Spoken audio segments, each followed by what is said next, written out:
A group of us met here on the back porch of the Charleston Yacht Club. 4 people. One will remain unnamed, and Brian Swan, myself, and Rick Moore. And wrote some ideas on a napkin, and Charleston Race Week, the idea was formed. It used to be actually more than a week long. It was over 10 days. I think it'll be great racing right off the battery there. We should get the same kind of breeze.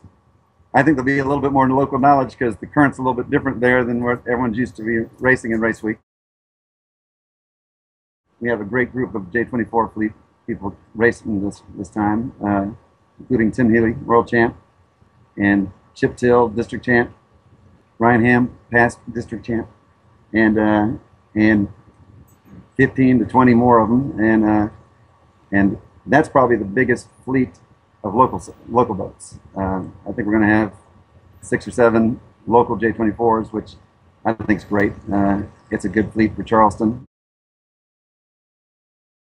I didn't find it to be a problem. They've checked it out, and they've gone through it, and they've gone through a motorboat and sailboat, and it seems like I said, I don't do any offshore sailing, and you know, I'm really into inshore now, and but I like the idea of going out right through there and being already at a course, and I think it's going to be kind of protected.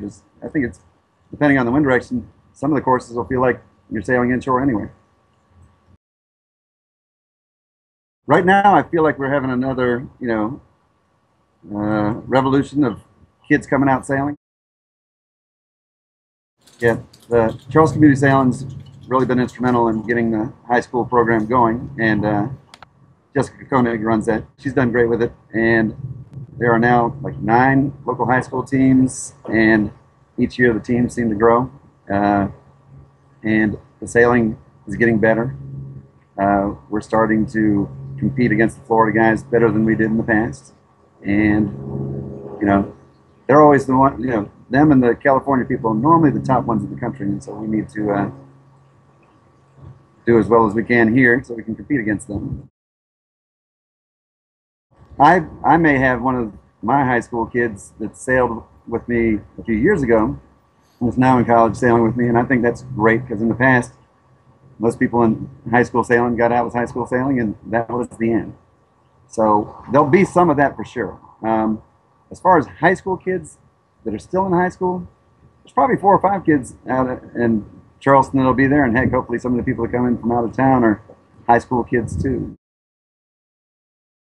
I did go to the Sunfish Worlds in Italy last year. It was fantastic. I had the time of my life, and I did actually train. That's about the only regatta I've ever trained for, and lost about 20 pounds, which it's back, but sailed great, I thought. Got somewhere around the top 20 in the world. So, and I was in Italy, and you weren't. So it was a good trip. I'm sure it's my olive skin. No, I'm that Irish Catholic that shouldn't be out in the sun. So no Italian staying. So the history of rum for Charleston Race Week started with Pussers. Charles Tobias, owner of the Pussers Restaurants, was great to come in and help us get this thing started, do a lot of publicity, do a lot of parties for us to get people interested in the event. And Pussers, of course, was one of the things that we had a lot of at the event. So we've always had a rum sponsor. Pussers was there for the first few years. Then, as we grew and became popular and everyone started coming to Charleston, we moved to Mount Gay. Everyone knows Mount Gay is the sailor's rum, right? That was great and wonderful, and it was great to have them. But, in my opinion, the end of the story is the Gosling's rums. Dark and Stormies, where our regatta now is pretty well known for that, and the parties over at the Harbor Hilton and the Dark and Stormies are probably 50% of the reason that people come back to our regatta every year, besides the fine sailing in Charleston Harbor. And cut.